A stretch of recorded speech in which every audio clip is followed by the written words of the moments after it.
And hello, everybody. This is Chuck Horton, along with Drew Lamb, Double Crossed Radio from the great state of Jefferson. We're coming to you live on this Thursday evening, September 12th, one day after the anniversary of 9/11, and that's going to kind of be the subject of our show tonight later on. Before we get into that, we would like to cover a few local events that took place this week between shows. First and foremost, there was a peace rally held in Vogel Plaza, downtown Medford. And I don't know exactly who all the organizers were, but I know that Linda Sturgeon was one of them, and I congratulate her for pulling this off. I know that our own Liberty Gal was there, and she delivered a rousing speech. Her hands were shaking a little bit. I think she's a little nervous, but she showed a lot of courage, and I was pretty proud of her to get up there and say those things. There's a lot of people still in this world that are kind of a mind of my country, right or wrong, and when you get up there and start criticizing your government and your country and saying that what they're doing is wrong, it's hurting people here in this country, it's hurting innocent people in other countries. Sometimes they think with their heart, not with their head, and there was nothing but truth in her words. I was just very proud of her. I wish I could have been there. I was a little late getting there because I had to work, and so I got there after her speech, but I'm very, very happy to count her as one of my friends after that. And then it's surprising that it's kind of a different kind of coalition there. There's some I would consider most of the people who would normally maybe in the past would have voted on a GOP ticket or be libertarians, or they're kind of libertarians and conservative Republicans kind of share some economic philosophies, but that's about where they part ways. And so there was a mixture of those kinds of people. There were some pretty hard left people there that are philosophically anti-war, and I gotta say that I respect them for not being I guess gobbled up in all the propaganda that surrounds the current administration, and they truly were in their hearts against this war, and they truly in their hearts believed that the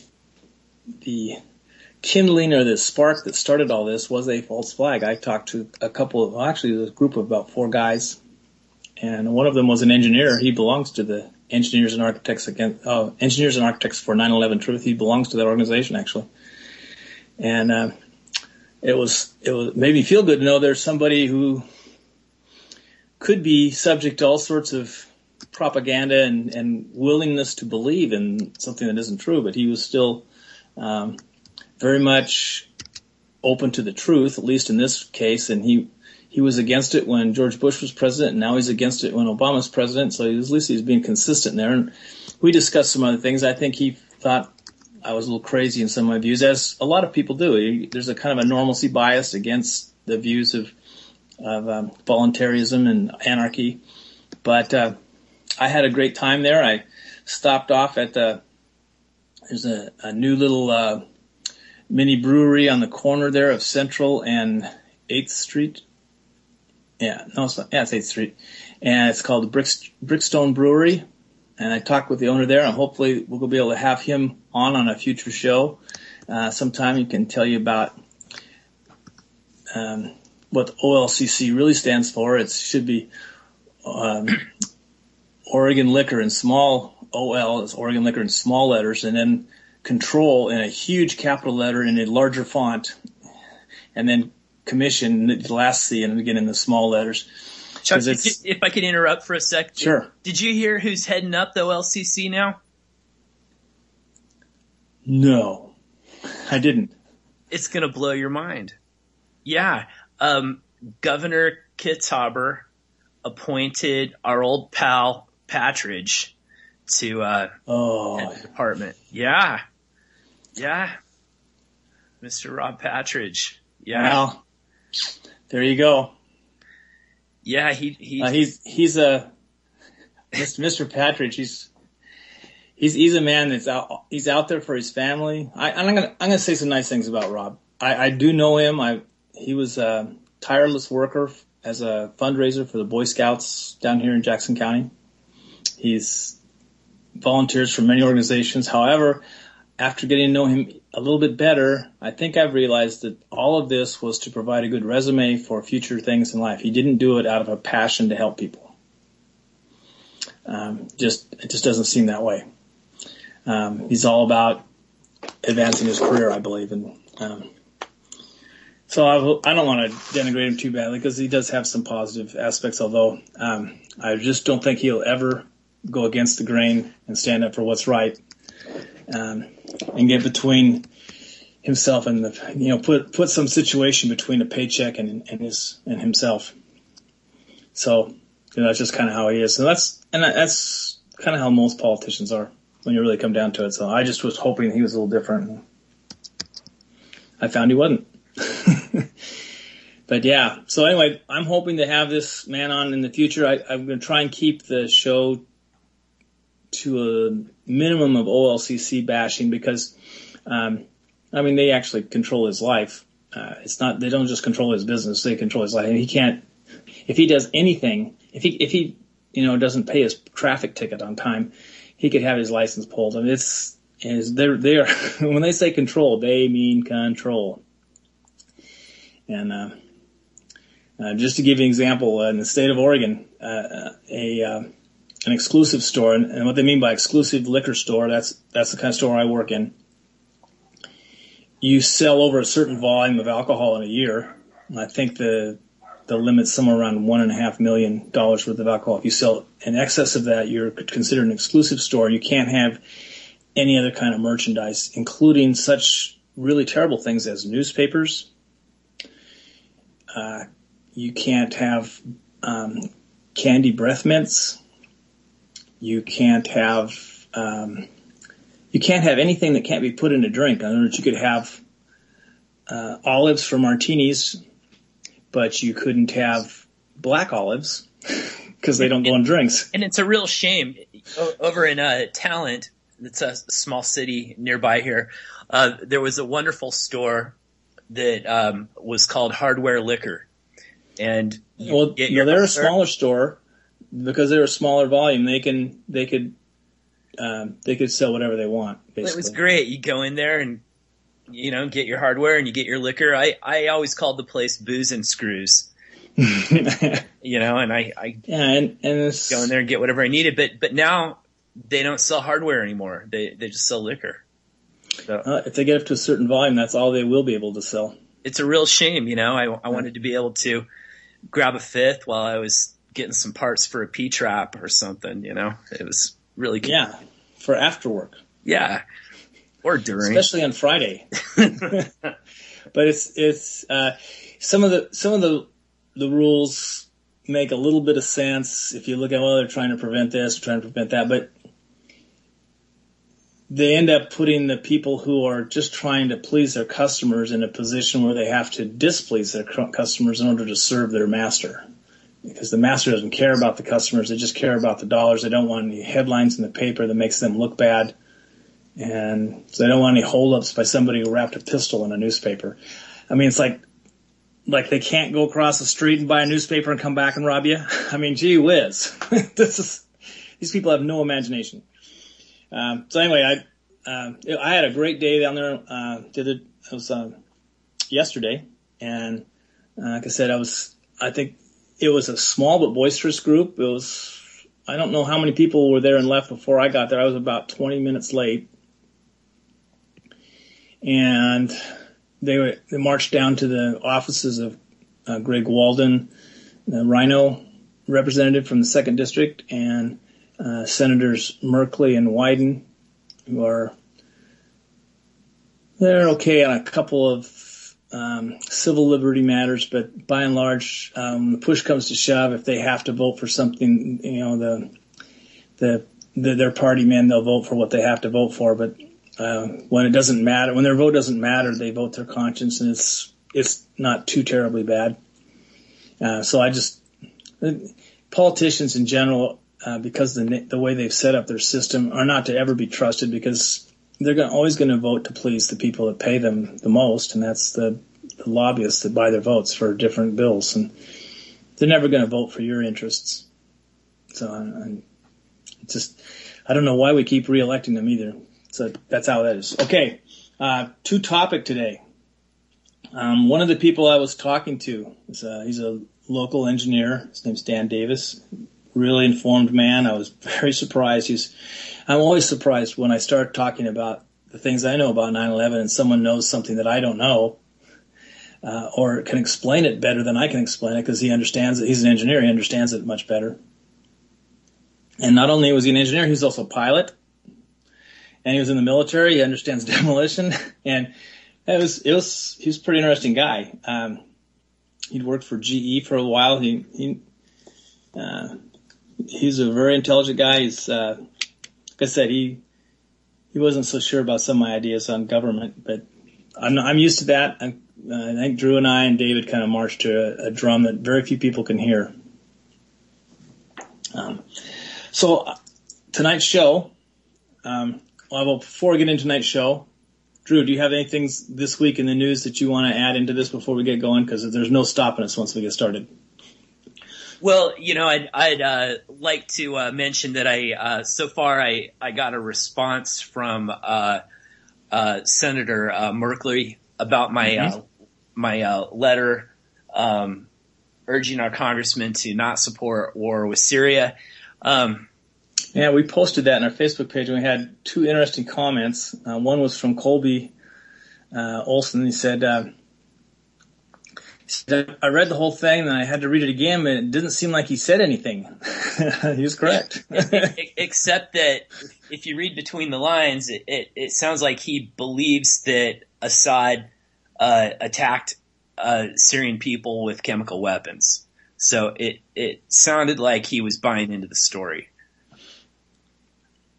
Yeah, and the other comment was from Debbie Myers up in Butte Falls, and she said that she had received the exact same letter. So it's obviously a form letter, and then it wasn't personalized. Oh yes, it was. Your name was in a much smaller font. Oh, my heart breaks. And then I was kind of putting this onto a couple of supporters. One of the guys was a supporter of Merkley, and I was telling him about the form letter on a letter to his office, and he says, "Well, what do you expect him to respond personally to every letter?" And I says, "Yes." Yeah. How long does it take to dictate a letter to somebody? Yeah. So thank you for your thing. I agree with you on some things. I don't agree about this and this and this, and I'm gonna. I mean, how many letters did he get on this? It couldn't have been even hundreds. It's not like he got 10,000 letters. He probably got a few dozen. Right. So I thought those two comments were that just summed it up for me. I couldn't have added anything more than those two comments. They were perfect. Hey, it just goes to show that you can't solve anything with government. Government is not a solution. No, they're the problem, and they're meant to be the problem. In fact, that's what nobody seems to understand. They think that they need government to protect them from bad people, and they don't realize that all the bad people are in the government. And I'm going to keep doing things like this just to illustrate how it doesn't work. Yeah. Well, anyway, that was on your original letter that you sent to him. That was the one where we got the heated response from. Oh yes, our friend Randy. Randy Brooks, yes, that called us effing retards. Yeah, I'm retarded. And we're dog killers, puppy killers. I don't want civilians to get murdered by the United States and Syria. Yeah, I'm evil. So, and as much as our tonight's topic is kind of related to war, it really isn't about the war. So it was not nearly as depressing to work on this week as it was last week. I was in such a mental fog from all this reading about all this stuff about the war that were just horrific, and it was just making me ill. I just couldn't make myself read anymore about it, and that's why our show was kind of ran out of material towards the end. I just couldn't force myself to do it. It just made me physically ill to read the things that were happening, and they're happening in all of our names. It isn't just the people who perpetrate it. It's even if it isn't a U.S. soldier, if they're being funded by us, if we give them the weapons and we give them the money to live on while they go around chopping people's heads off and stuff, that's the fruits of your labor going to persecute people. Is that what you work for? It's not what I work for. So I'm just glad that I didn't have to do that anymore. And it was like a prison sentence to have to work on that show last week. Why did I ever choose that? Don't ever let me do that again, Drew. Yeah, I know how it goes. I watched about 20 videos straight of the chemical weapons attack, and and I just couldn't do anymore. I always try to witness these atrocities, and just see the horror, and I've been doing that since 9/11, 2001. I think the first most horrific thing I had seen was the video showing the beheading of the Wall Street Journal reporter Danny Pearl. Yeah. And then over the years I've seen more and more horrible things. I think one of the worst things that I'd seen was a 3-year-old girl who'd had her her jaw or lower mandible blown off, and that was a NATO operation. Yeah, that was a NATO operation, a love bomb.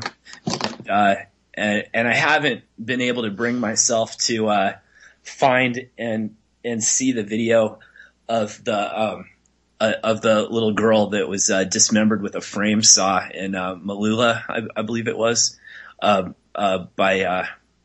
I don't know what to call these guys, Muslim Brotherhood, Al-Qaeda, Islamic extremists. I think they're just a bunch of criminals they broke them out of prison and sent them over there to cause trouble.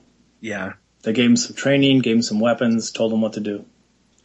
Yeah. So that's something I really, that's a horror I really, really don't want to witness, but everybody needs to know what's really going on in the name of the citizens of the United States, and the states, the citizens of the states within the Union, and you really deserve to see these horrors if you support this regime, and I mean you support it. If you don't have the guts to dig in and stop giving it your labor, you're supporting it. So you deserve to see these horrors.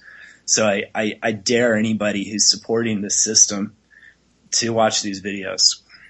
Do it. Just go and you deserve see how long you can last. Yeah. If you can last more than 2 hours, you got a stronger stomach for killing than I do. Yeah. You need to do it, and yeah. Oh, while we're talking here, I had a couple other things that happened this week that I think we should talk about because I think they're important just to briefly touch on them before we get into this. Like I said, because once we start, there's no stopping. The first one was today's dollar vigilante, Jeff Berwick. It was yesterday's. I'm sorry, everybody. They're confiscating pensions in Poland. Private pensions are being confiscated in order to make payments on the public pensions. They did that in Argentina years ago. Yeah, and they did it in Cyprus. They did it in there's I just want you to know that it's going to happen in America. That's the plan. That they use the same playbook every country. Mm-hmm. And they go in there and they steal the wealth and they use it to feather their nests. And that right now they're not quite ready to dump Poland. They got some use for it still, but they don't want there's a lot of public employees in Poland that aren't going to get their pension payments if they don't raid these private pensions to make their payments. It's a small minority group, and so they're not afraid of them so much. But the people who have been public employees, there's a sizable number of them. They a lot of times those pensions are supporting their children and grandchildren. They all live in the same house, and so it'd be very disruptive to their society if those people on those public pensions stop getting paid, and it's problematic. It's a lot of those Eastern European countries that have not completely thrown off the shackles of socialism, and most of them haven't, are going to be coming into this kind of financial troubles. We've documented the troubles in Bulgaria. Romania's in sad shape. Hungary's having problems. Czech Republic is probably the best of the ones that haven't completely thrown off all those shackles. They're doing some things fairly well. They still need to ditch some of their public programs they have. And one country that has completely overthrown the thing and they actually, while I think they have a central bank, the central bank has no power. It hasn't coined money or anything like that. It's just a national bank. And that's Estonia, and they have a best economy in Europe. They have gone almost completely free market. They're like the Chile of Europe. Very, very prosperous society compared. I mean, at least it's they still don't have the kind of wealth that is in Western Europe, but they're growing much faster than any other place in Europe. So it's just shows you what freedom does. You give people freedom over their own lives, and they become more productive. Well, what an amazing thing! It happens time after time after time. Yet nobody is willing to give people freedom. They're afraid. They say, "Well, if we let people be free, they'll break the laws." But that's the thing. There won't be any laws.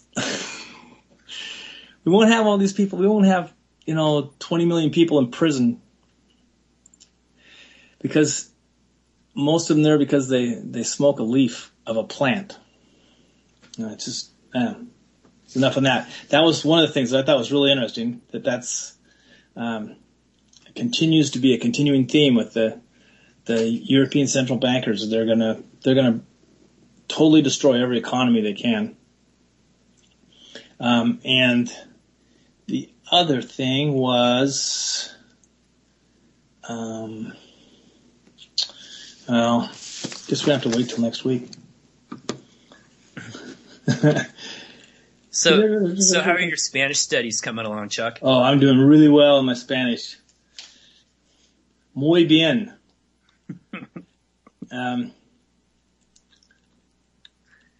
This wasn't what I was looking for.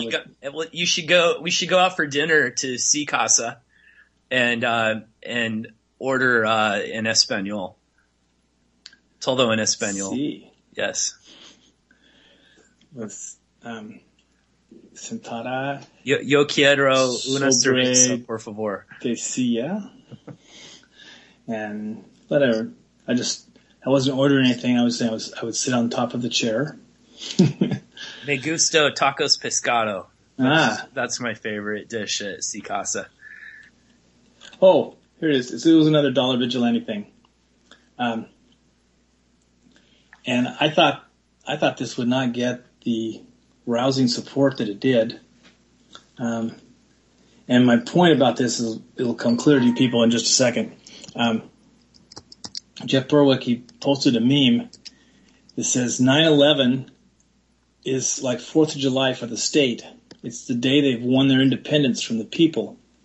And I thought there'd be a lot of negativity about that, whatever, but we actually had 3 people share it, and we had 3 different people like it. So, and usually when we post something on our Facebook, we'll get between 80 and 120 views. But this got 17. So that's leading me to think that Facebook is manipulated. So when I get something like this that really kind of goes over the line a little bit, and I think it did. I think it's perfectly true, but it's kind of it's a little bit too far against the grain for their comfort level. But they just bury it in the bottom of everybody's newsfeed so nobody ever sees it. You have to be going through, hours worth of stuff to see it. And that only 17 people saw it. That's about 10% of what normally would see something like that. I thought about that when I got up yesterday, that it was like the opposite of the 4th of July. Yeah. And then driving through Ashland, and they've got flags up and the Meridian's going down Siskiyou Boulevard, like it's a major holiday or something. And it's just like how like Labor Day's gotten mixed up in with Memorial Day. Mm-hmm. And 9/11 Day, whatever, is kind of the same thing. And they just blur it in with the 4th of July, but there aren't any fireworks, just yeah. our freedoms, crashing down and controlled demolitions. So without further ado, I think we're going to move into our program about 9/11 now. David, if you're out there listening and you want to join in this program, you would have something to say about this, having served in Iraq. And that's partially what this is about a little bit. So if you want to join us anytime, just send us a message or whatever. If you're just listening to this on a podcast, dang, we could have used you tonight. But that's okay. He's gainfully employed. He's accumulating funding for future movies at this point in time, and we're very happy for him. Okay, I'm going to start off with we posted this on our Facebook page, and you can go directly to Stefan Molyneux's YouTube channel, and you can find this YouTube video there. You don't have to go through ours, although if you go through ours, it clicks our counter and makes us think we're doing better than we are. But you can go directly to the source, and you can. He has it's fairly short for Stefan's stuff. It's called "The Truth About the War in I think he said the truth about 9/11. Was it truth about 9/11? I think is what it says. Maybe it was the truth about the war in Syria.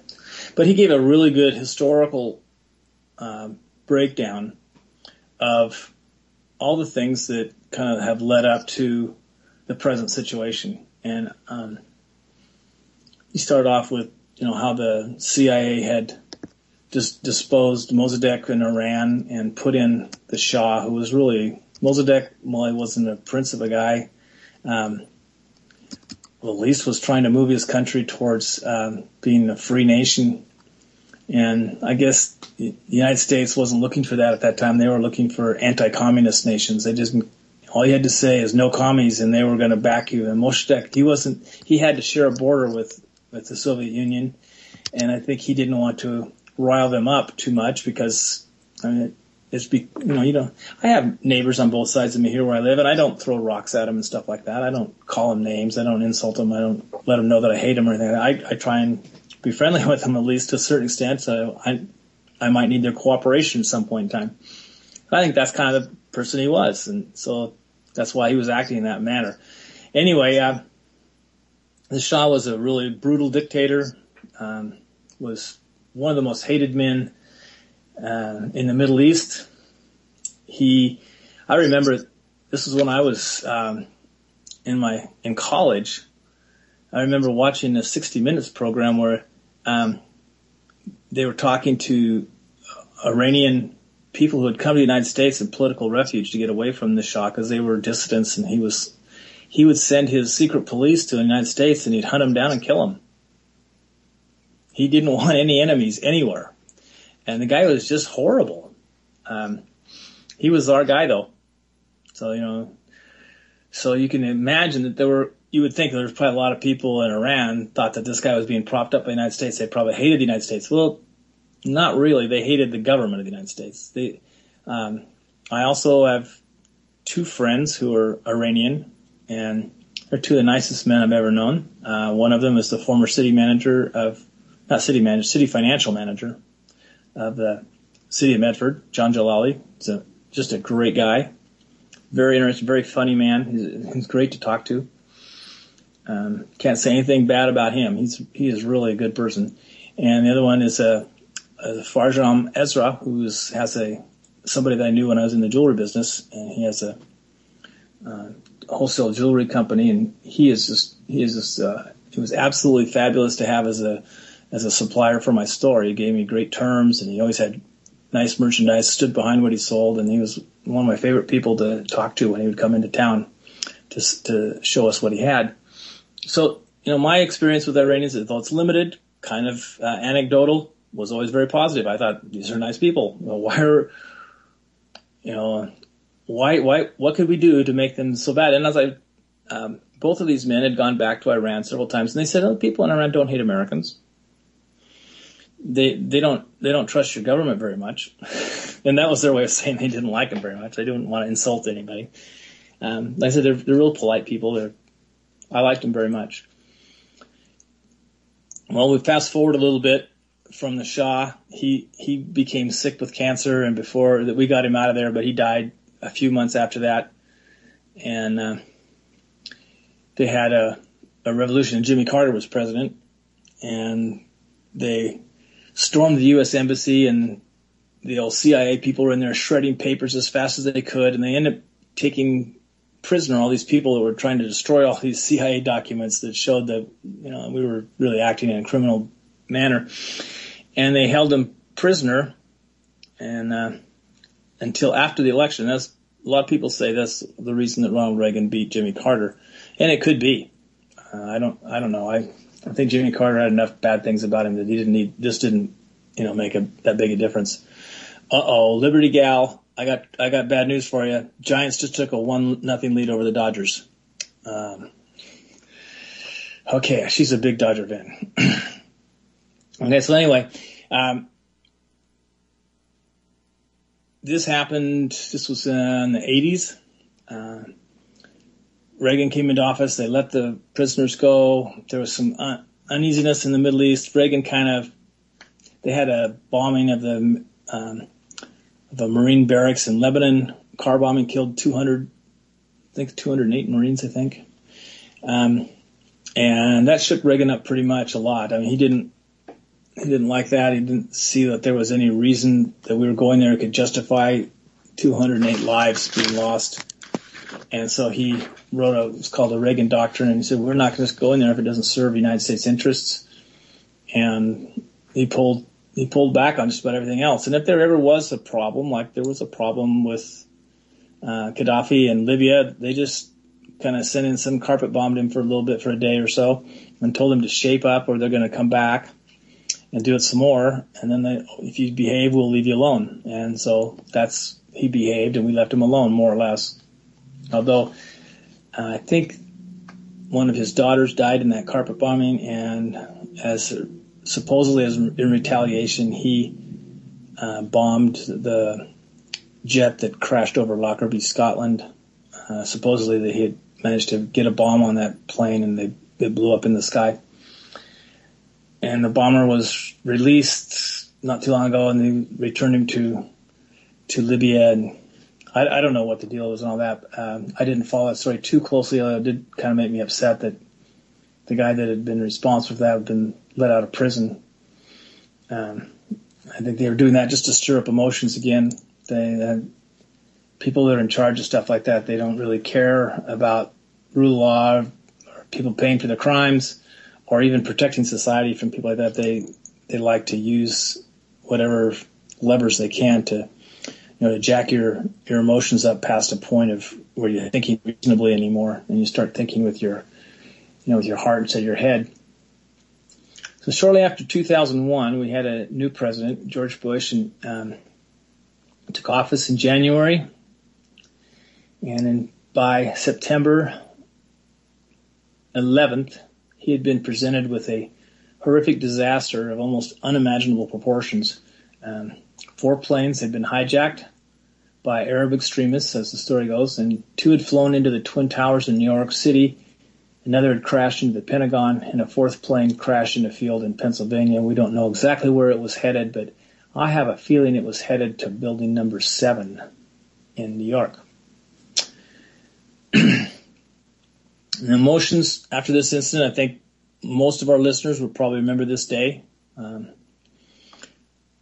I don't know what you were doing that day. I'll tell you what I was doing, and you can tell me what you were doing that day. I was getting ready for work, and we had a foreign exchange student staying at our house, and my wife had already left for work. The wife at that time, she's now my ex-wife, but she would go to work about 7:30 or 7 in the morning, our time. And she got to work, and she called while I was in the shower getting ready for work. And she told our exchange student to tell Chuck to go turn on the TV and watch the news. So I went and I sat there and watched the news and went, whoa, this is a big deal. And I saw the plane hit the second plane hit the building. Well, I was actually, I had taken the day off from my office to work on my taxes. And I was sitting in the living room watching the TV, seeing what was going on. And then I decided, wow, I better pay as much tax as I possibly can so that we could fight these guys. And so I just made sure to do my taxes such that I could pay as much money as possible to our government too. You were thinking with your emotions. That's right. That's right. Got to fight those guys. And if I'd been younger, I would have signed up and gone to Afghanistan to kick Taliban ass. You know, and I'm being sarcastic. I know, but there was it was in all of our let's say our pop culture at the time. I remember Toby Keith had a country western song about the. Oh yes, yeah. It was actually a pretty decent song, but the words were kind of hokey, and they. Oh yeah. Didn't make him sound very. I mean, historically, you look back on it and say, "Man, I can't believe this guy. Someone put this on a record." Who on 9/11? Yeah, some kind of mushy thing like that. Yeah, I'll have to see if I can find something about the red, white, and blue, and yeah. Anyway, it's a little bit jingoistic, just a bit. Bernie. And just show you, everybody probably has different memories of it, but one of the things that really struck me is it was several years later. It was maybe 4 years after this had happened.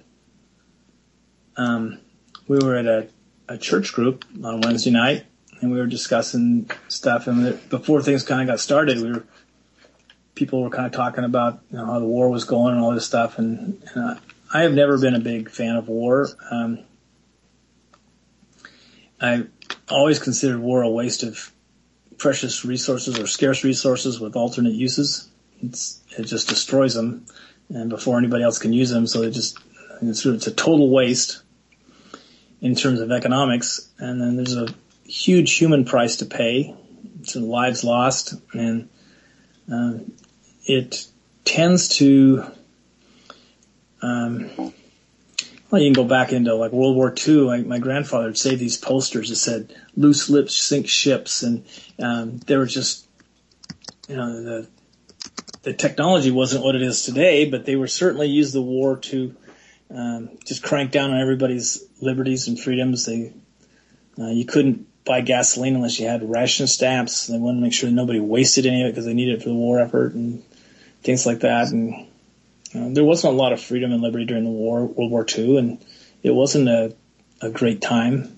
And certainly it was beginning because they had passed the Patriot Act, and I was kind of lukewarm, I wasn't that cold about it, because I thought it's war, you got to do something, and we can't be letting the Arabs sit here in this country and get intelligence reports and use a cell phone to call it back home.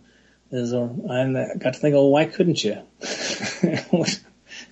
Let them know what real freedom really is. But anyway, we were talking at this church group, and I just was kind of explaining how I didn't think war was a good thing. And one of the people in the groups has said,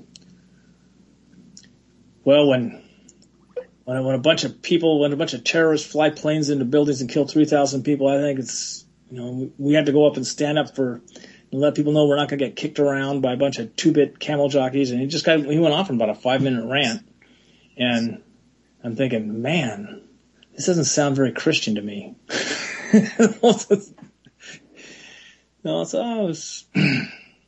But, everybody has their own opinions. Everybody has different experiences. And so they have, when they're confronted with a new experience or something, they rely on past experiences to form opinions and judgments, and so mine are not the same as his, so he was going to have different ones. I've accepted that for a long time. I'm kind of past the point of arguing pointlessly with people, but it was a shock to me to think that there was that in a group that I would think that would be more about love your brother and that sort of thing, there was that kind of attitude. So setting the scene for that, when this catastrophe happened, when this disaster happened, it really changed the way a lot of people think about a lot of things. It really raised emotions, and even 4 years after the event, those emotions were still very much up there, very high, and they were just still demanding payback. Something like a feud had started between our country and another country, and until that country was totally vanquished, that feud was in force, and we're not going to buckle, and we're not going to lessen our resolve. This was the worst attack on American soil since Pearl Harbor, maybe even was worse than Pearl Harbor. Military recruiting offices worked overtime to sign up brave young men and women to avenge this attack. They had lines of people outside, some of them waiting to sign up to go fight for freedom, supposedly. Somehow, miraculously, after these planes had flown into the buildings, a couple of almost hermetically sealed passports were found amid the rubble of the towers, and we were able to associate two of the passengers on the plane with having recently come into the country from Saudi Arabia. They were known to the United States as being possibly terrorist, identified with a terrorist group. And then as more and more information came out about these people, we realized that we had trained them how to fly planes. I don't know why you would do that to somebody that you suspected to be a terrorist, but we did. And they were, but I wasn't thinking far enough ahead. They were, by the way, if any of you haven't seen this movie, Now You See Me, you got to go see it. That's a that's a great movie. We'll wait till David gets back and have him give a review on it. But I wasn't thinking far enough ahead. They were using this confusion of all the just different spy organizations that we have in this country, the fact that they didn't talk to each other, as a rationalization for creating a Department of Homeland Security that could unite all this intelligence gathering, and so they wouldn't have these people like this fall through the cracks like they did on 9/11. Well,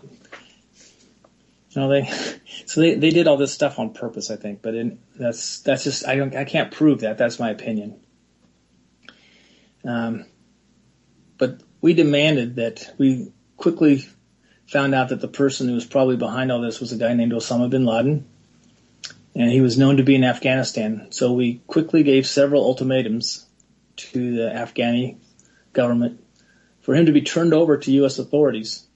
And the ruling party in Afghanistan, that would be the Taliban, they quickly agreed that they would be happy to turn him over, but before they did, the United States had to provide proof that bin Laden had actually had a part in these attacks.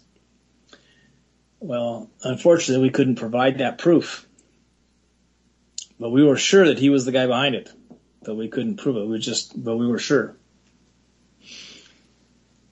So with all these emotions running high, and we had the right guy in our gun sights, we decided we were going to invade Afghanistan and just turn it into a sheet of glass if they didn't just roll over and play dead. And we were gonna get that guy. We were gonna get all those Al-Qaeda guys, which we had now identified that group as Al-Qaeda, which actually stands for Al-Qaeda. That's how they would say it in Arabic. And as time went on, as we started this fight in Afghanistan to try and capture these guys, we discovered that, yes, Osama bin Laden had been trained by the CIA during the Russian occupation of Afghanistan. He was part of a Mujahideen group that had gone in there, and we actually knew him very well, and his family was very tight with the Bush family. And, oh, what great revelations we learned.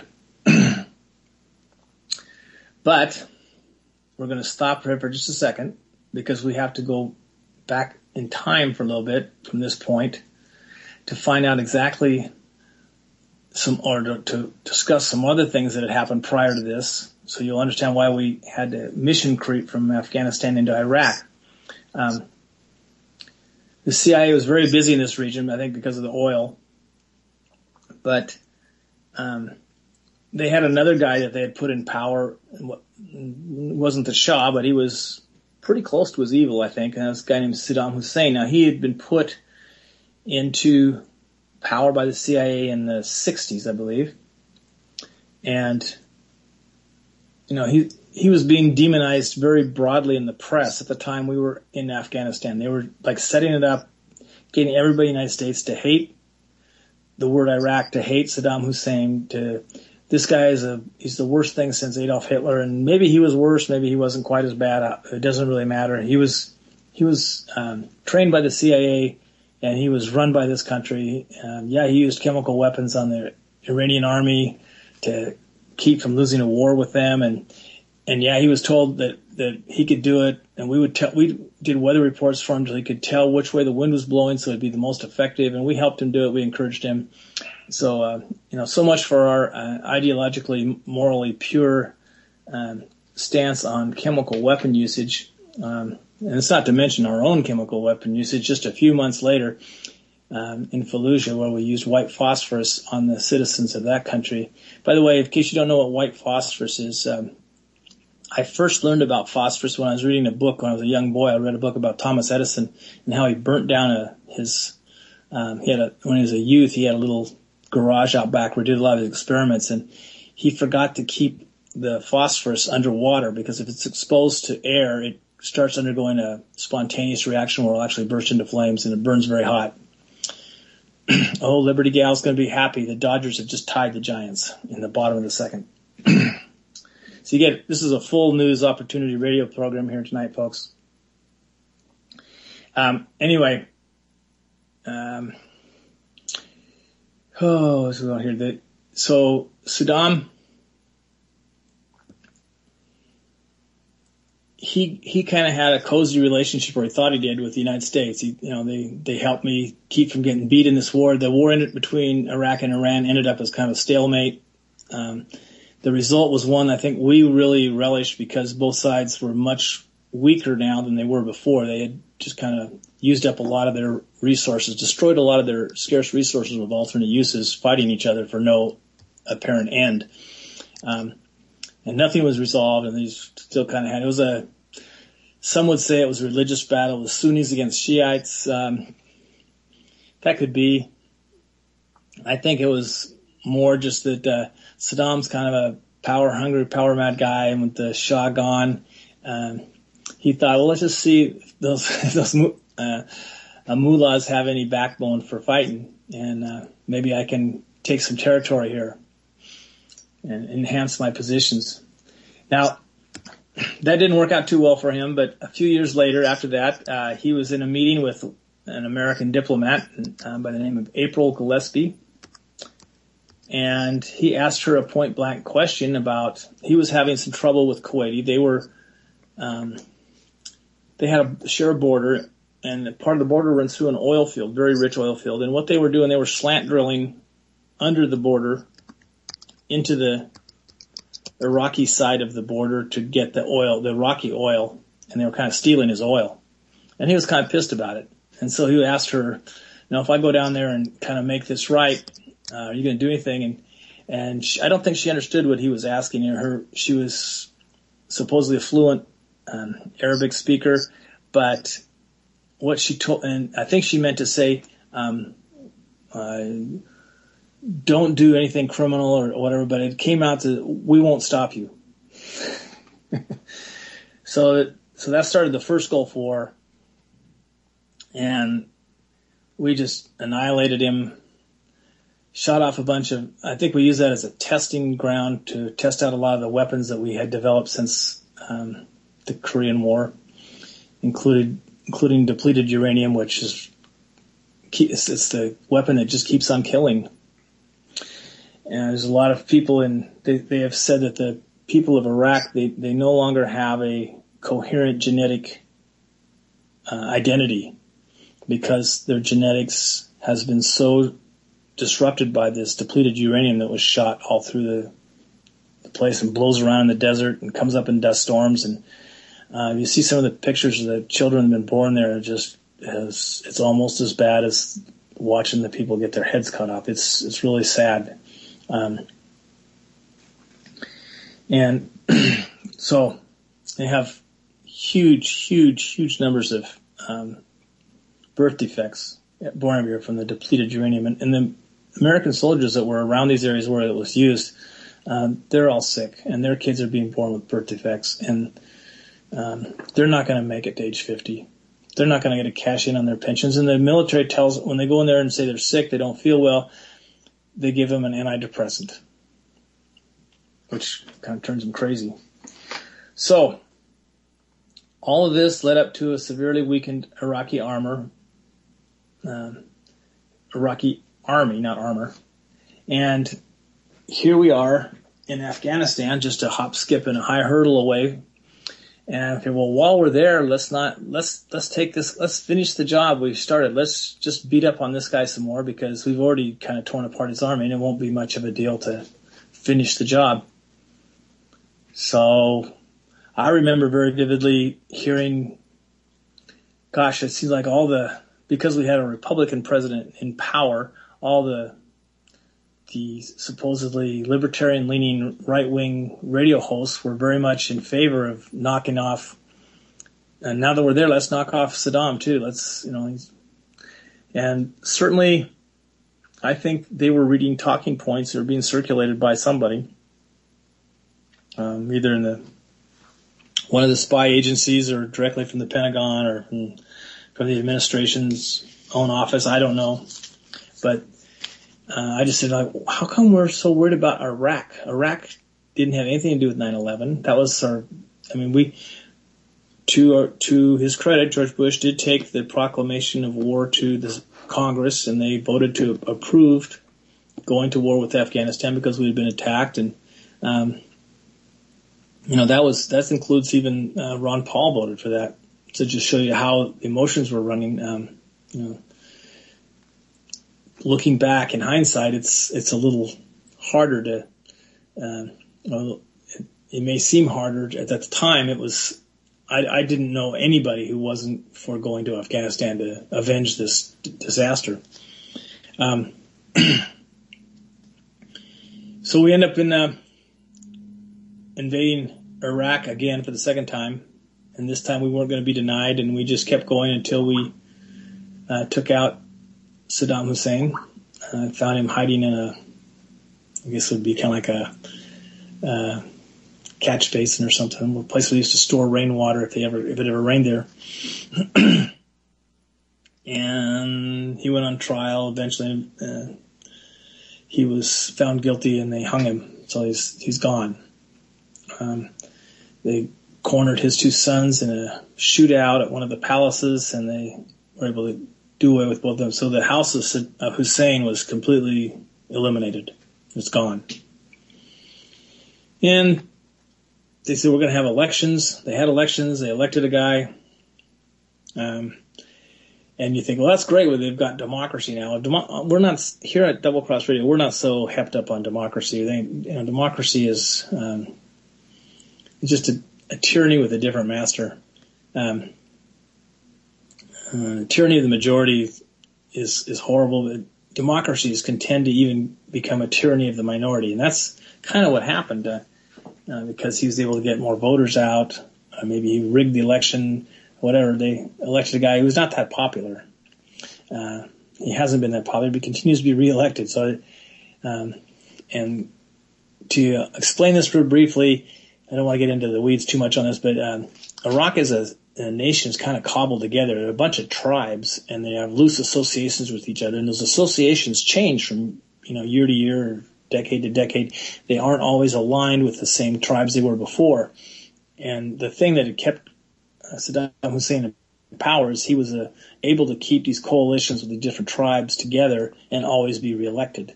And I assume that this guy that's taken over now has the same ability, and he's able to make promises to these people, and what they do is they go out and they screw the people that aren't in their coalition to pay off the people in their coalition so they can continue to be reelected. It's kind of like American politics, only they're a little more upfront about it, and they don't try and hide it. It's just how it works there. So here we are. It's 10 years after our invasion of Iraq, and we still have troops there. Now they're not fighting so much anymore. They're building the largest embassy in the world there. It's pretty much the footprint of this embassy is almost as big as the city limits of Medford. It's huge. It's going to hold over 30,000 people there in this embassy. It's not an embassy. It's a CAA staging area is what it is, and that's going to be in Iraq, and we're still fighting in Afghanistan. Although most of the troops there spend their time guarding poppy fields and loading opium on transports to be sent to rendition centers where they turn it into heroin and ship it into the United States to be sold on the streets of the United States. All this taking place, and we've come to this point in time, and we talked about these wars last week. We've come to this point in time where now we've destroyed Libya. Egypt's government has fallen and been replaced, and now it's been restored, and I don't know what they did to pull that off, but they did. But now we're looking at conquering Syria. Syria hasn't done anything to us.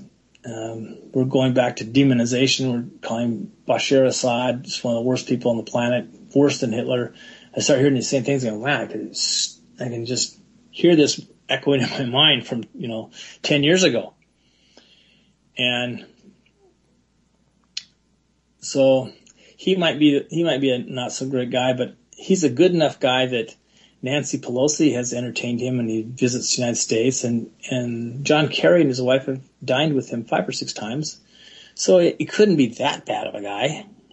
Or maybe John Kerry and Nancy Pelosi are scum of the earth, which that's entirely possible.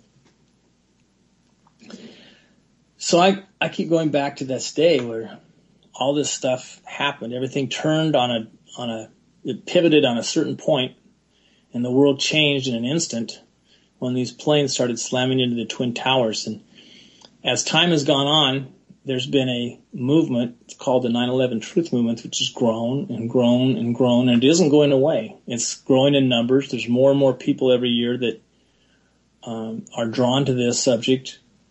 I was drawn into it about 4 years ago, and I watched a YouTube video that was pretty interesting. It was some of it was kind of hokey, so I wasn't completely convinced yet.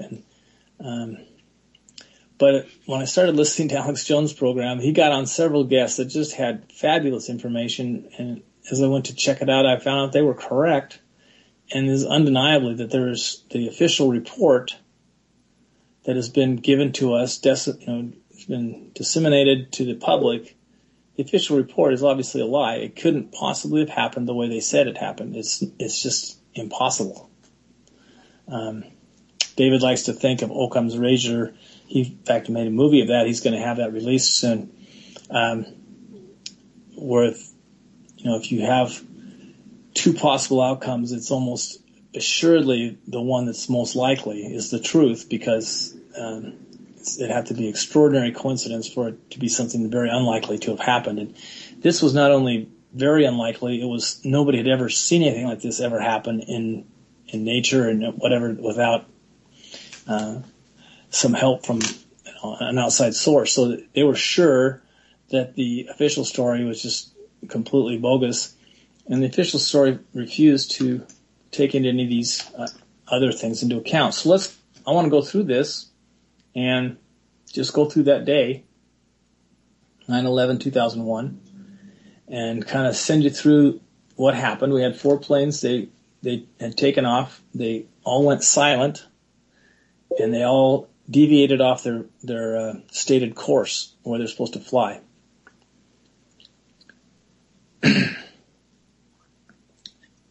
Shortly thereafter, one of them flew into the First World Trade Center tower.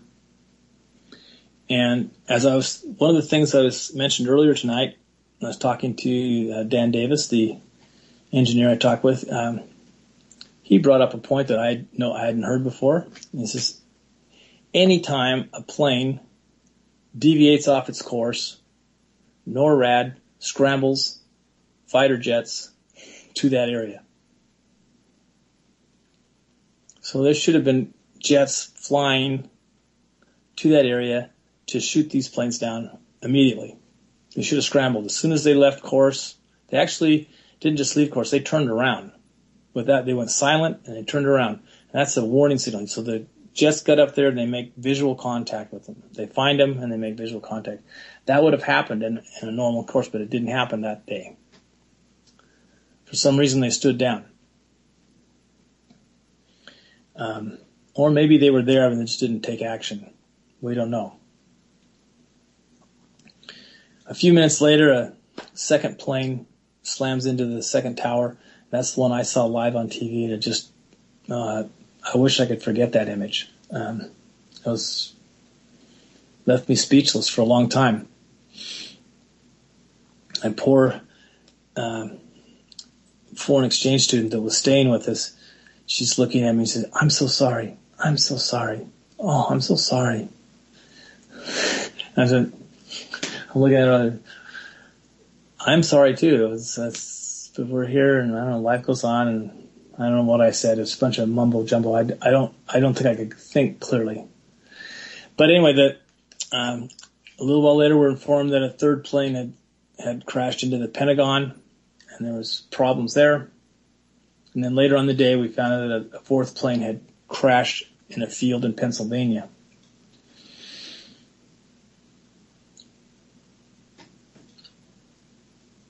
During this time, part of the debris from the Twin Towers struck a third building, the World Trade Center number 7. It was a 47-story building.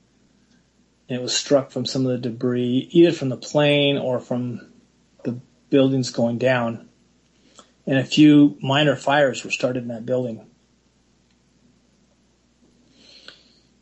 And they were not that big of fires. That these big buildings like that, they have fire sprinkler systems to go on, and it was pretty much contained. There wasn't much. It wasn't the kind of fire that would have caused very much damage. But later on in the day, policemen start running away from the scene and saying, "Clear the area. This building's going to go. They're going to blow it." And I remember hearing that on TV. By the way, I had a jewelry store in the mall. We went to the mall. They closed the mall for the day because they were afraid that terrorists would fly their planes into the malls as an act of terror. Which is, that would have been, I think, a better plan than flying into the World Trade Center. I think just random malls across the United States that would have been some real terrorism. But anyway, I was home watching TV all day. It's like Drew, and I remember watching that. The guys were coming out and they had the microphones there, and then about 30 minutes later, the building comes down. And later, somebody had been taping and you don't know how this happened. They could have been showing file footage that they had, but or they were just looping something from earlier in the day. But they had a BBC newscasters talking about building number 7 now had fallen down. There you could see it in the picture; it was still there standing. So it may not have been a live picture, but that was kind of humorous that it seemed that already we had inconsistencies. And the biggest inconsistency in all these things was the fact that all 3 of these buildings fell down into their own footprint. And that really kind of, people who work as architects and engineers in demolition, they looked at that and says, "No way." That just couldn't possibly.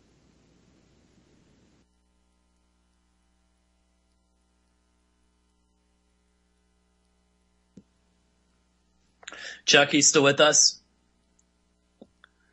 And I think Chuck has a little hiccup in his Skype, and I'm going to try to reconnect him. Just a minute here, you guys. Sorry about this. Seems to happen about once every show. But Chuck's still online, and I'm going to patch him in right now. Okay, we missed about. We didn't miss very much. We'll catch up here.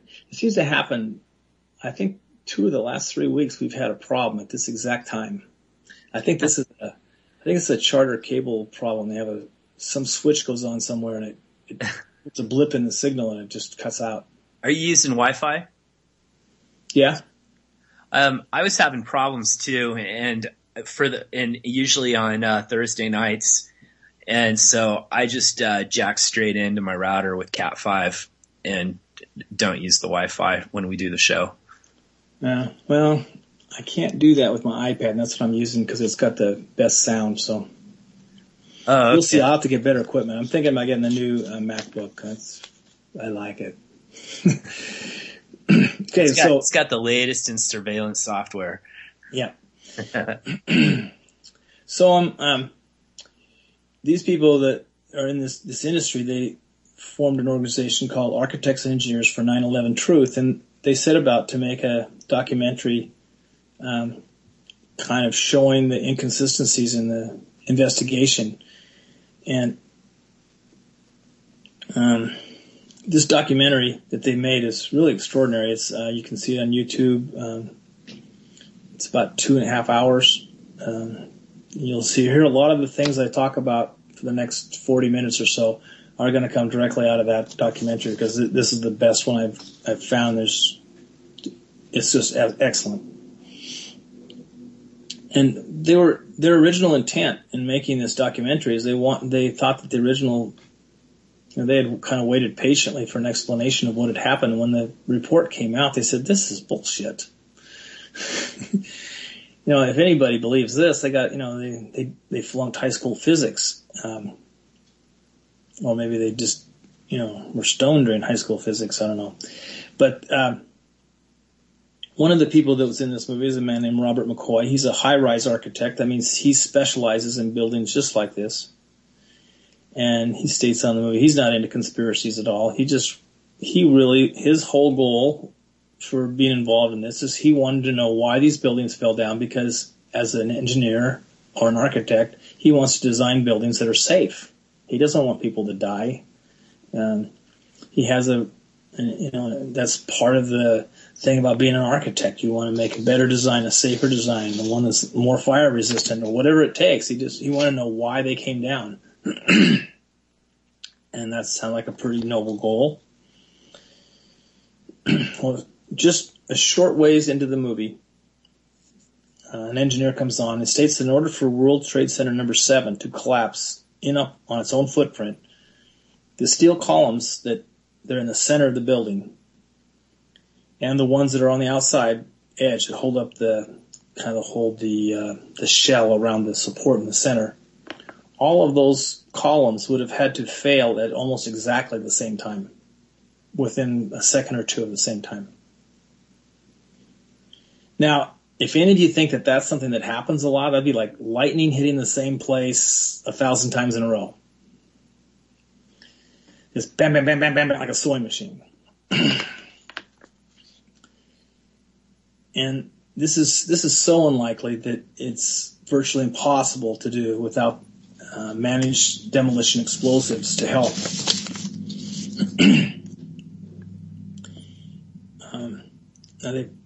The same gentleman that was talking about, he didn't get involved with this because become part of a conspiracy or whatever. He was just trying to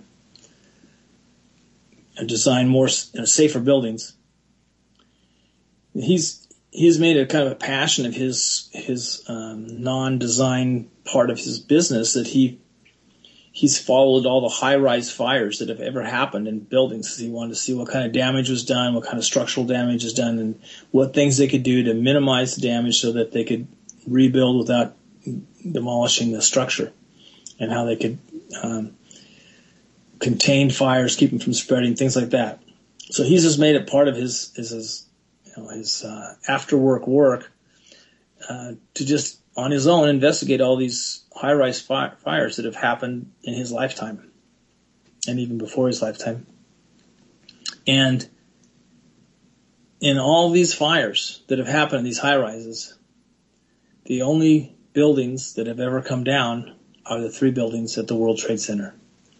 There isn't another high-rise building anywhere in the world that has had a fire problem that has ever come down. Now, a couple of them, there was a hotel in Spain, I believe, that had to be demolished, but it was still standing after burning for like 2 or 3 days. So it's never, ever happened anywhere but on 9/11/2001. Now, I wanted to point out that in McMinnville, Oregon, they built an aquatic center and they put a 747 on top of it just for a display, because it looked cool. So you could put airplanes on top of buildings and they won't necessarily collapse. Yeah, the steel support girders that are on the outside of the building were large enough to support 7 times the weight of the building, and the ones in the interior, there were more of them, but each one was designed to support 3 to 4 times the weight of the building. So that these buildings are well constructed, and they could handle. Now, World Trade Center 7 didn't have anything fly into it. They had a couple things from the debris. I think they were from the debris of the collapse. Someone said one of the plane engines fell into the roof section of it. Maybe that happened. I don't know. I think when the other towers went down, some girders shot across and went into the building. But here's when the first real red flag kind of started to raise for a lot of these people that were looking into this. As soon as these buildings were down, they almost immediately started to haul away all the steel and send it off to China to be recycled. There was no investigation taking place. The FEMA investigators didn't arrive till a month after the buildings had collapsed. They had a month. They hauled away 400 truckloads of steel per day for a month before the FEMA investigators even got there. The NISTA guys were there a little bit earlier than that, but not much. And every single piece of steel that got hauled away, that was evidence. That's something that's telling these people, what happened. There's a physical evidence to something. It's almost like a archaeological dig, going down through the debris and find out, what are we looking for? And we're looking for this or that, or we're looking to see if there's maybe there were some explosives, or maybe there weren't. We could prove one way or the other. There'd be if explosives were used, it would show up in the metal. There was a theory that's been advanced that demolition grade thermite, which is, I guess, it flashes to an extremely hot temperature almost instantly, and it just melts steel like it's butter in a blowtorch. They were looking for evidence of that because it seemed like there was quite a bit of molten steel in some of these things. But all this stuff was hauled away before they could get in there and look at it. And a few pieces somehow got salvaged, and they turned up, and they've show evidence that there were some internal explosions, but they can't even be documented to be from that building because they weren't properly cited and analyzed and documented as they took them away. So it's just hearsay. So it's kind of not good science and not good evidence because there's no corroboration as to where it came from. Now this doesn't really pass the smell test for anybody because removing this evidence was a violation of crime. And this is a crime scene. 3,000, it was a little less than 3,000 people there, but let's just say 3,000 people died. That's a crime. This is a crime scene. There's evidence in that debris, and that evidence needs to be examined and considered. And they were hauling away 400 truckloads of debris every day, and they were disturbing the crime scene, and they were destroying the I guess you'd call it the CSI portion of the investigation. There's no possible crime scene investigation because they destroyed the crime scene. Now, as I said, they did find one small piece. Actually, I think they had a couple, but they can't use that as proof because someone just comes walking up to you and say, "Hey, see this? See how this is?" And then where did this come from? Well, it was from the towers. Well, it could have been from your garage. You don't know. The federal investigation on this was just pathetic. When you look at the video of the buildings coming down, it looks just like every planned demolition I've ever witnessed on TV. That we used to watch it when I was in grade school. They'd show movies of buildings being blown up and falling in on themselves. They did that in Las Vegas quite a bit when they wanted to build a new casino. They would just blow up the old one and because it was cheaper. And so, it'd end up in a newsreel that they would show in school when I was a youngster. Well, it looked just like those demolitions. So you would think that would be something that would be on the table and we'd be considering and something you'd want to look for. But it wasn't even mentioned in the NISTA report. They didn't even mention it. They don't even bring it up. That's another big red flag. Now, I don't know how many of you people are aware of the properties of steel, but they make steel by melting several metals and alloying them together and forcing them into a shape. And they call it forging, I guess is what you call it. And when they do that, it has quite a bit of strength, integrity, but it also, it's possible to heat it up to a high enough temperature where that forged strength will start to lose its integrity and it'll start to sag and soften and it will lose some of its ability to support weight. But the fires that were burning inside these buildings were nowhere near hot enough to accomplish that. It takes a fire of about 2,000 degrees for a fire burning at that temperature for about 2 hours to get a beam to deflect about 6 inches, to sag 6 inches. And in the NISTA report, they're saying that the steel in these buildings, that it was deflecting as much as 40 inches. And these fires were burning at probably around 850 degrees Fahrenheit at the most, maybe not even that hot. Plus, you have to remember, there are sprinkler systems that are engaged.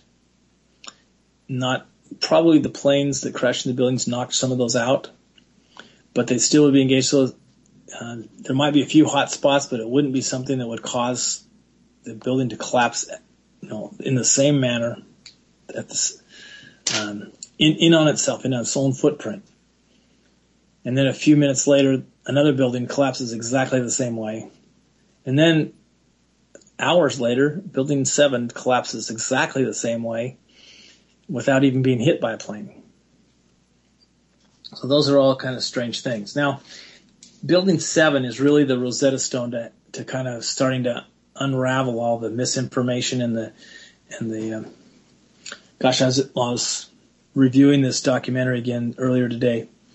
I'm looking at the comments on the side that people make, and there are little trolls out there that come in there and they try and defend the government story that the NISTA report is exactly how it happened, and their objections, they kind of try and divert people away from what the truth is by saying, well, this guy that made the movie, was he being paid by this organization? So, well, I damn sure hope so. I mean, the guy's put a year or two of his life into making this movie. I hope he was getting paid something. And they talk about the fact that a lot of the people that belong to this organization, architects and engineers for 9/11 Truth, a lot of them are students. Well, that doesn't mean that much. I mean, they're architecture and engineer. Those take kind of your brainier students in college go into those majors because your normal average intellect isn't going to have the mental ability to hack those careers. It takes people with kind of great math skills, and you have to have good spatial awareness, and you have to have good thinking and problem solving skills. So they're kind of your top students. So what difference does it make if some of them are students? He said 80% of them are students. Well, there's over 2,000 of them in this organization. So that means there's a lot of highly respected professionals who aren't students, and all the people that are on this film are of that group. They're highly respected professionals. And the person I talked to downtown Medford, he really knew what he was talking about. I could just tell. I mean, I have some science background. I can talk engineer speak. The guy knew his stuff, and he's really is a professional engineer. He still works in that field, and he's a very good engineer. He makes a good living, designs products, whatever. Building 7 is the Rosetta Stone for everything that happens. It's the one that has the evidence that cannot be explained in any manner other than a controlled demolition. And that evidence is, as it starts to fall, we see the antenna on top of the building. It starts to come down first. It just starts to move a little bit down, and then the top starts to kind of slide sideways just a little bit, and then the building is in free fall. Now those first instances, they aren't quite a second. They're maybe a half or 3/4 of a second for those first little things to happen. Your eye just kind of sees a little bit of movement, and then it starts to fall. When it starts to fall, it falls for a good 2.5 seconds in free fall. Now, I want everybody out there who took physics in high school to raise your right hand, so I can count you and say, okay, there are not very many of you. Okay, well, I'm going to give you some physics here. Gravity is pretty close to a constant anywhere on the earth. If you get up on a real high mountain, it's slightly less than it is down at sea level, but it's a constant. It's approximately 32 feet per second squared is the force of gravity. Now, what that means is if you're falling in free fall, and you start from nowhere and you just go into free fall, in the first second, you're going to fall 32 feet. In the second second, you're going to fall about, I think it's about 160 feet in 2 seconds. So 32 feet, and then 160 feet is your total for 2 seconds. In 2.5 seconds, your total distance that you fall. Now, the formula is the distance is equal to the acceleration of gravity, which is 32 feet per second squared, times the time squared. So that would mean that you just get the distance. And for 2.5 seconds, that comes out to 200 feet. So this building fell 200 feet in free fall. Now, in order for it to fall in free fall, that means nothing was put in its path to impede its progress. Because if those steel beams were still there, they'd be pushing back just as hard as the floors were pushing down trying to pancake that building. Those steel beams would be pushing back with equal force. Well, maybe not quite equal, but as hard as the force that they're capable of pushing back with before they buckle and go down. But there was nothing to push back for 200 feet of free fall. Now, this is a 47-story building, so it's about 400 or 500 feet tall. So it's almost half the distance of the building that it fell in free fall. Just think about that. That is something that the NISTA report cannot explain. In fact, they go back and they start their clock at the very first movement when there was hardly any falling. And after it starts to finally hit some debris and slow down, they use that as part of it, and they draw a far different line and say this doesn't come anywhere close to free fall, even though it definitely, for that 2.5 second period, it definitely was falling at free fall. We had a link posted on our Facebook page today, and it might be in the chat because it wasn't that far long. It's it's a YouTube piece. It says World Trade Center 7 in free fall. It's no longer controversial. This guy proves it. He's a high school physics teacher. He's a high school physics teacher. He understands this. The experts that are supposedly the smartest people in the room at NISTA, they couldn't figure out how to even hide the truth, let alone they couldn't see the obvious truth that was there. I think that they could see it, but they just were trying to keep the truth from the rest of us. In this movie that I watched, that was the documentary that was made, they were a lot more conservative. They claimed only 100 feet of free fall, but in reality, it was much closer to 200 feet. In fact, it was probably almost exactly 200 feet. And it's a little hard to tell because you don't know if it was exactly 2.5 seconds or 2.45 or 2.55. It makes a big difference when you square that number, and we won't get into all that. The point is, they were trying to be very conservative in their 100 feet of free fall, and it doesn't matter if it's 100 feet or 200 feet. It's impossible for a building to fall either 100 feet or 200 feet without some controlled demolition to help it. It can't fall in free fall without the demolition. Now, in the movie, they have a demolition expert. A guy makes his living knocking down buildings. He's a guy that knocked down the stadium in Seattle when they I forgot what they called that. Anyway, he was the guy in charge of that demolition. This guy's an expert in demolition. He looked at these, all three videos of the buildings coming down and says, oh, they're demolitions. I know how they did it. Okay, now there's other evidence. Now, when they put together these buildings, these steel buildings, they have supports that come up from the bottom. They're poured into, they're rested on a concrete base, and they come up vertically through the building. And as they rise, they're connected at different places by horizontal steel beams that run across and connect them so that they form kind of a rigid structure.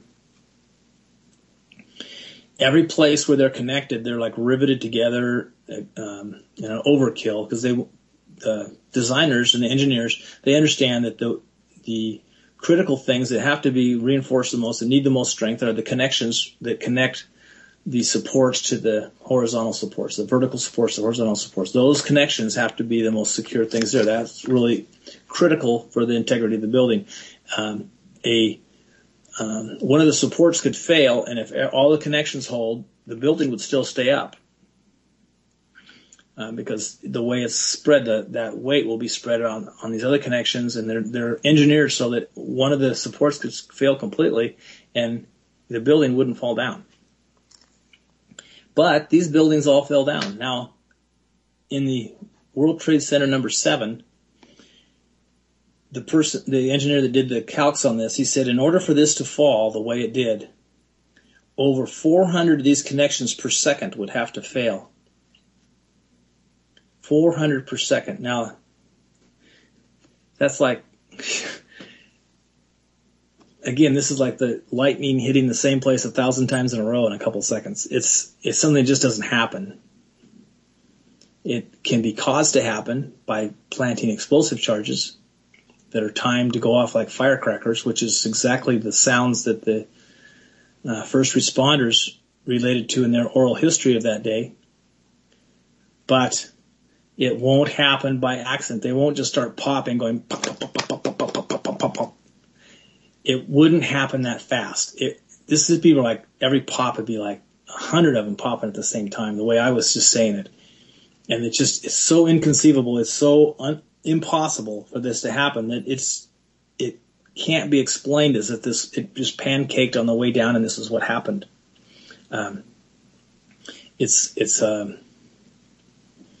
It doesn't fit what we know about gravity and tensile strength of metals and every other law of physics that's out there. So, once again, using the Occam's razor, this official theory can't be the way they say it is. It requires things that have never, ever been observed to have happened to happen. And other than saying it's an act of God, I don't think it's possible. And even saying it's an act of God is a real leap of faith. I think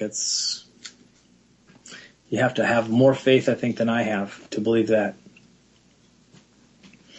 Not saying God couldn't do it. I just don't think he would. And if he did, he would do it by getting somebody to plant explosives there and blowing it up. Much easier than just kind of making it happen through trying to alter the laws of physics.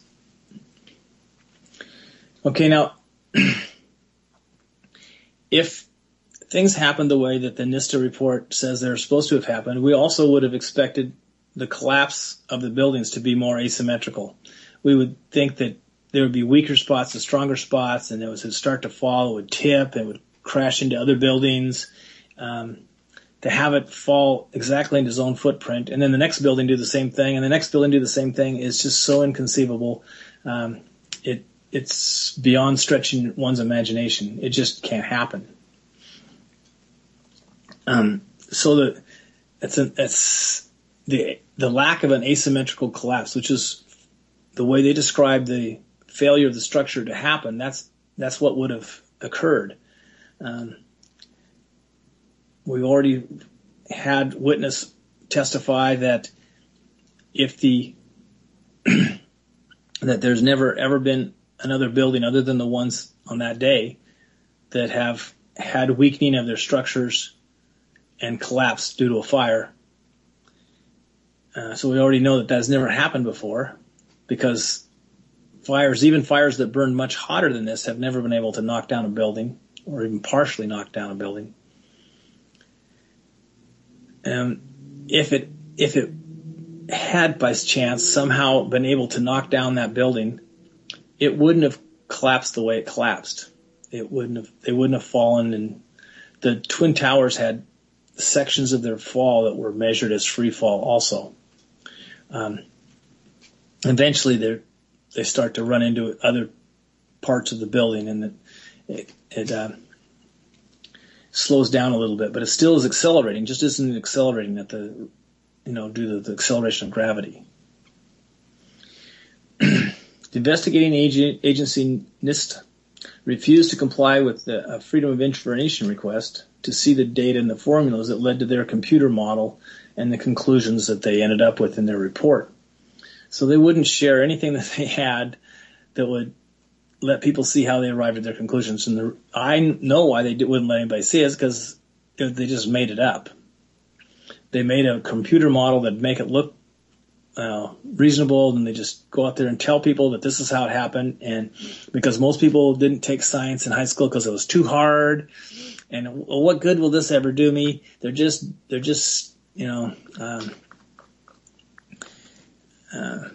useful idiots in a lot of respect, and that they'll just buy into anything the government says because they've been told and they've been taught. We're all indoctrinated in public schools to not question authority, to do what we're supposed to do, to follow the rules. And so when the government tells us something, most people believe it because of that indoctrination. And thank you, Stefan Molyneux, for that epiphany some months ago. It's just brilliant. And it's been echoed very forcefully by a past guest on this show, Jeff Berwick. He talks about the indoctrination in public schools quite a bit. And here's an example of how that indoctrination is hurting us as a society, because there are not enough people that have the smarts or have even the intellectual curiosity to question if something's obviously a falsehood. Something that emotionally they could get so geared up on that they were ready to go to war to risk their life, but they're not willing to spend a few minutes and look at what the report really says, to read the report and realize it's just a bunch of bullshit. So they're being manipulated and controlled. That's another flag that there's probably something here that doesn't pass a smell test. Now, the independent investigation that was done by these architects and engineers pertaining to building number 7 they all agreed with this conclusion. There had to be some agent that would cause the 400 connection failures per second. It can otherwise have happened as it was witnessed on video and film, excuse me. So there's that was the first agreed conclusion. That was undeniable. There's no other explanation for this. There had to be something that caused those connections to fail at that rate.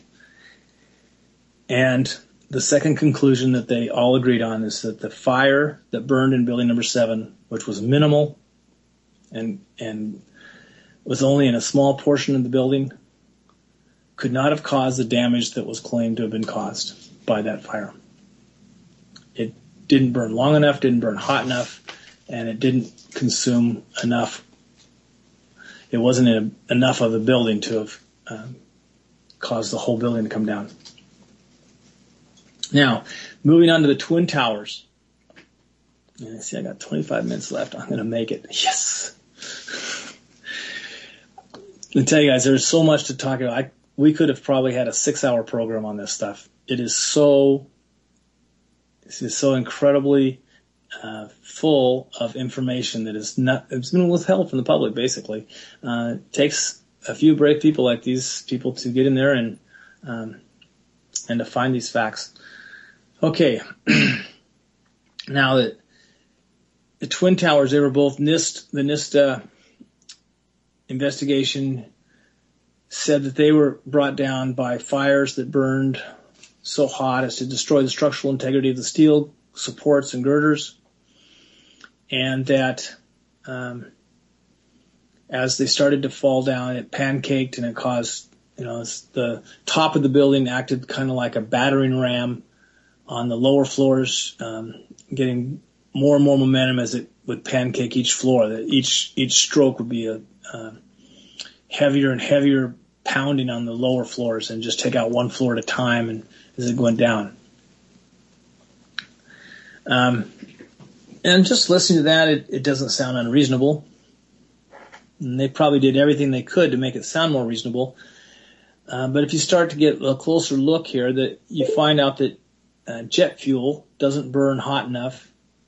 In fact, most of the jet fuel burned off in the initial collision with the towers. It would rupture the fuel lines, and it would be sprayed out into the air, and it would aspirate and go in kind of like a fireball out into space. So most of the jet fuel was gone immediately.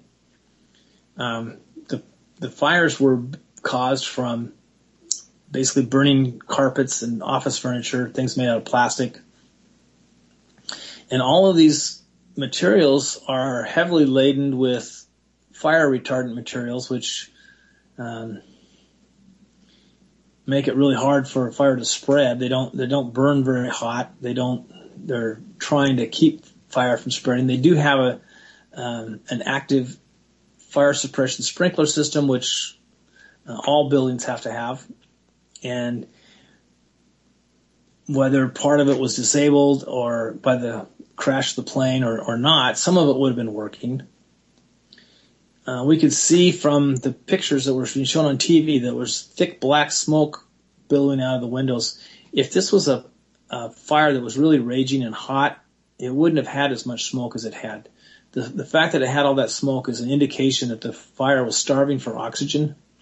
So the fire doors on the different floors were working, doing their job. The fire was really contained. It wasn't burning that hot. So the maximum they think it could have burned is 750 degrees. I bet it was a lot less than that. And I had already told you about this test fire that had been done on a building that was going to be demolished, and they burned it for nearly 2 hours, and they only got a 6-inch deflection in the beams. And that the NIST report had the steel deforming by an amazing 40 inches in their model, and a fire that burned at less than a third of the temperature of this test fire that had gone on. The first tower came down in 11 seconds. The second tower came down in 9 seconds. These were big mothers. They were very tall. That's amazing speed. And they came down in a very smooth, accelerated. Their velocity was accelerating almost all the way to the end. They didn't start to slow down until the rubble pile was big enough to start to offer resistance to the top of the building. Both buildings looked almost identical. And that in itself is unbelievable. The only time you can make something come out almost identical is if you have a planned demolition that's planned to make it look that way. You can't accidentally cause it. That would mean all the burning and everything else would have had to have been almost the same in both buildings. And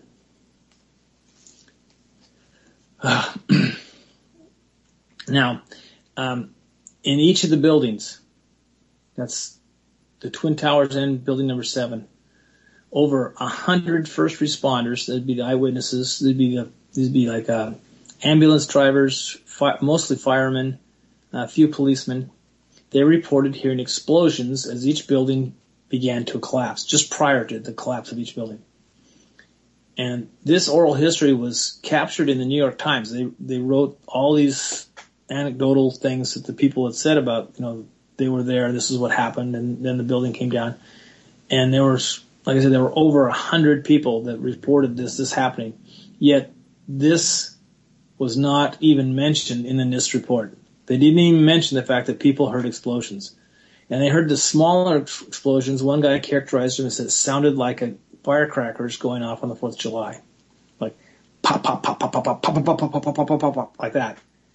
And then there was a huge explosion. And that, I think, would be like these first ones were the ones breaking the connections, and the huge explosion would be the thermite explosion that melts the steel. That's my opinion. And you can see in the video of the buildings coming down, it looks like liquid running, like water running down like a storm drain thing. And we later find that wasn't water, that was molten steel. Now we've already explained that these fires weren't hot enough to melt steel. So something had to be there that did burn hot enough to melt steel. And several months ago, I had mentioned that about the thermite being used, and they said, big deal, thermite's nothing. And there is a thermite out there that's you can buy in a hardware store that doesn't burn that hot. It's not nothing special. They think they use it to when you're shooting at targets, incendiary things, to make it look like it's causing more damage than it does. This demolition thermite flashes at a temperature so hot that it melts the steel instantly. And the steel retains that heat. And so it's running down these, I guess we call them rain gutters. And it looks like water. And that was molten steel. So that is clear evidence that there was something there. And it was so hot that even days after, and they had already begun to remove debris, they could still feel the heat deep in that pile of rubble. And it takes a long time for that heat to be dissipated with all that stuff on top of it. There's also, as each of these buildings came down, the concrete that's in those buildings was just pulverized. It was turned into little tiny pebbles.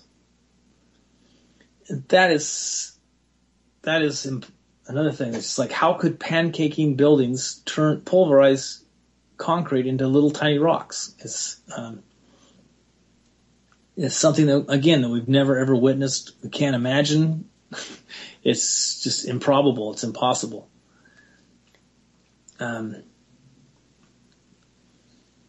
NIST was given the duty to provide a full explanation of the total collapse, and they reported to Congress that they were unable to provide this full explanation. At the same time, they never made a mention of the possibility of explosive demolition, despite the visualization. If you look at it, it looks like a visual demolition. When you go look at it today, those things don't change. Another thing about the fall of the towers, as they're falling, projectiles are shooting out of these towers, or as they begin their fall. They found steel girders that were shot across the street and embedded into the side of other buildings, and these were relatively large pieces. And yet, in the pile of rubble, there really weren't a lot of big pieces of steel. A lot of it was missing. That's the stuff that was melted. There should have been more steel there than there was. So the debris pile was it wasn't characteristic of all the components that were in that building. Some of them had been altered or changed, and they had been melted down into this glob of stuff that I don't know how they got rid of it. Maybe they buried it. Don't know. But I think it's kind of amazing that they think that a building that's going down and being pancaked could cause an air compression that would shoot a girder that weighs quite a bit. Could shoot it out the side of the building. That they estimated they did a calculation on it. It was traveling at roughly 78 miles an hour. And they think that, that's another thing that's impossible, but it could have been possible if there were explosives in there. And all this information was withheld from us, from the public. It wasn't put in the report. And you talk to people about the 9/11 conspiracy, and one of the first arguments they come up with is it would be impossible. It would be impossible, that's the word they use, to keep that big of a secret with this many people involved. And yet, it appears that they kept the official report from having any details in it that would lead somebody to a conclusion other than the one they wanted them to reach. They haven't seemed to have done very much to, in fact, they've done as much as they can to keep policemen, to keep the first responders, the people who are there. They even exclude them from all the 9/11 functions that take part, that take place every year. They won't let them attend anymore. So the people that can set up and say, hey, this isn't right. This isn't what happened. I was there. They've silenced those people effectively by just keeping them from coming out. They have the ability to withhold their pensions. A lot of them are on disability now. Some of them have died. Health effects of this. They keep their silence by manipulating them financially. The people in the mainstream media are tools of this. Whether they're just useful idiots. I don't think that they really know what the truth is or even have the mental capability of figuring it out for themselves. They've done everything they can to label anybody who has a brain and starts to thinking about this. They try and label them as a crackpot. I've been called crackpot for this, and I don't mind. It is hard to believe. But at the same time, you have to remember that to believe the official story takes somebody who really is out there. I mean, you have to have no brain at all.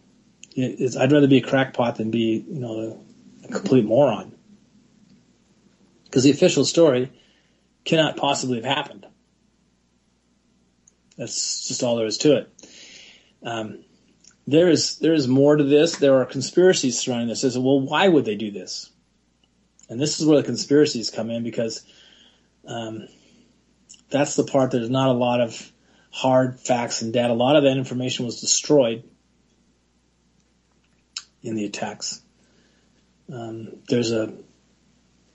think Jordan Page shared this on his page, and we took the link off of his page.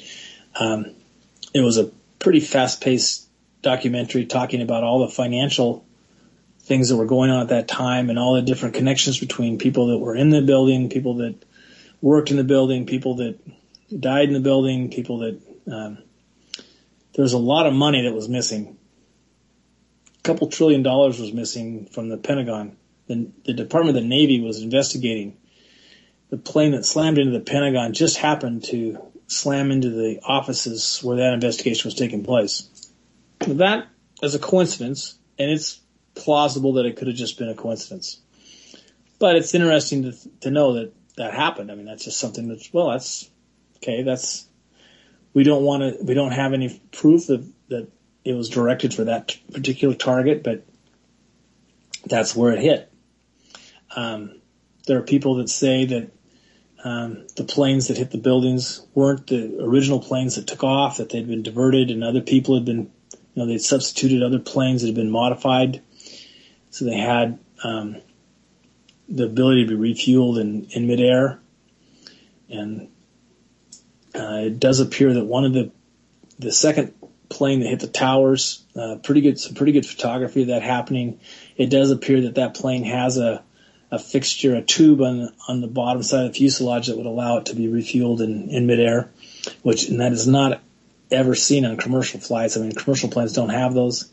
So that's kind of something that can't be explained very well. But what does it prove? It doesn't lead anywhere, because the people that are involved are either no longer around, or they know enough to keep their mouth shut and stay alive. We've had just this week, Alex Jones has been talking about some cruise missiles that turned up missing at a base in North Dakota, in Minot, North Dakota, and some people blew a whistle on it because they knew they'd been taken off the base illegally by government agents or whatever. And I think there were 6 or 7 people that were, as a group, decided they would, blow the whistle on this and bring the stuff forward to the press. And just by coincidence, all 6 or 7 of those people have died in car accidents and committed suicide and different things, but they're all dead. And so don't think that something like that couldn't be happening here too, if someone knows a little bit too much or they start to get a little too close to truth, that something happens to them, that happens. We have been following the story of Michael Hastings, who I'm sure was murdered. And a name that keeps jumping up in the headlines along the kind of, it always seems to be there in the background with the Michael Hastings investigation, is the name of John Brennan, who Michael Hastings I think he was doing an investigating story on John Brennan and some criminal activity that John Brennan's involved in as a member of the CIA. There's, I forget this guy's name. I should have written this down. I thought I knew. His name was Gary. He's the guy that he was with the San Jose Mercury News, and he wrote the expose stories on the CIA doing drug running into California neighborhoods and black neighborhoods. And he was writing a follow-up to that, and he was really freaked out because people were breaking into his house when he wasn't there, and so he had his kids go over and spend time, send them to their mother's house, and then supposedly committed suicide by shooting himself twice. I think that was Gary Webb. Gary Webb, yeah. And so don't think that they can't keep secrets by just silencing guys who know the truth. It can happen. Now, this is a really big conspiracy. It would require a lot of people being silenced if everybody knew enough to connect all the dots. But I think this is so complicated and so complex that there are very few people that have the knowledge it takes to put all the pieces together. One of the people who probably did have that information was one of the victims of the 9/11 tragedy. He was, for some reason, told to report to one of the towers that day, and he died in the collapse of the towers. And I think he probably died before they collapsed, and he was probably investigating the financial shenanigans that were going on. The places where the plane struck just happened to be exactly where huge financial institutions that were involved in supposedly some shady financial dealings, like the AIG, was one of them. It was almost like they painted a bullseye on the building. Maybe that was a coincidence. That's something that could just happen. The person in charge of the security for the towers was George Bush's cousin, Marvin. Another coincidence. There's probably someone you could trust to keep a secret because he's in your family, or if you couldn't, you'll know where to find him. And then there's always the possibility that there's a lot of people that do know something, but they don't want to come out and say anything because they want to stay alive. So we're just left with, we're pretty sure that the buildings came down with a demolition with explosive charges that were set. There's a lot of evidence, some of it circumstantial, but some of it that's, it's very plausible. It would answer a lot of the questions that are out there for the official story that doesn't answer any questions. It just raises more. So was this a false flag to get us into a war? Possibly. It could have been a false flag that got us into a war, but it was originally meant to do something entirely different. And they just thought, let's not let a crisis go to waste. Let's make it a win-win. Let's get a double dip on this. We'll not only cover up all this financial crap, we can sell a bunch of weapons to everybody and make some more money. So that's possible that could be, but I'm pretty sure that those 18 Saudis, or 16 Saudis and 2 people from another Middle Eastern country, I'm pretty sure that they were probably operatives at best. I don't think they were jihadists and anything else. I don't know why we would let people like that into the country and allow them to be trained on military bases, how to fly planes like this. That seems to be beyond reason. It might be that they were there to hijack the planes and take them to another location, and the planes were substituted by these modified commercial airliners that had the refueling capability, and they as one plane would disappear off the radar, they would appear back on the radar from somewhere. I don't know. I don't know how any of that stuff works. I don't even know if that's possible. But I do know that we won't ever be told the truth unless we're going to have to go out and find it ourselves. We want to find it. And we just can't ever let this go away. We can't. This has cost us trillions of dollars. As I said on my show about the war, it's about $400 a month for every man, woman, and child in this country. And a lot of it's been borrowed. So we're not going to end up paying for it right away. We're going to be paying for it into the near and distant future. It's going to take a while to pay this off because there aren't very many people in this country that, on a family of four, that can come up with $1,600 extra a month. And a lot of them don't even make that much. So I'm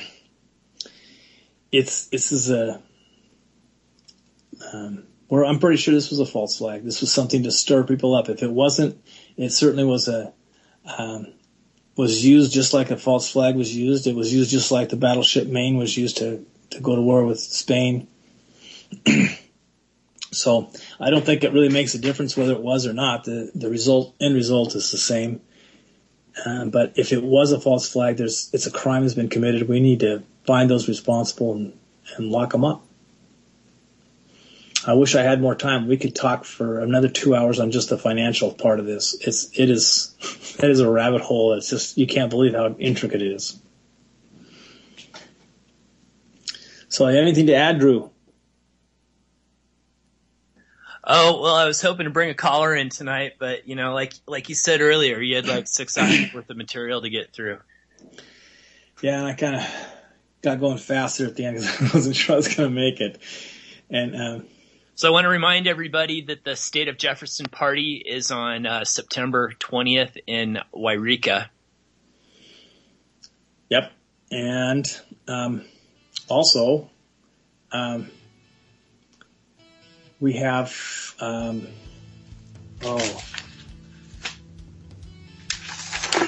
those of you who are local or in the Republican Party, there's going to be a meet and greet with our new state chairman, Art Robinson, on the 24th of this month. So that's interesting. I think there are some good news items every once in a while. So good night for another week, everybody. Thanks for listening.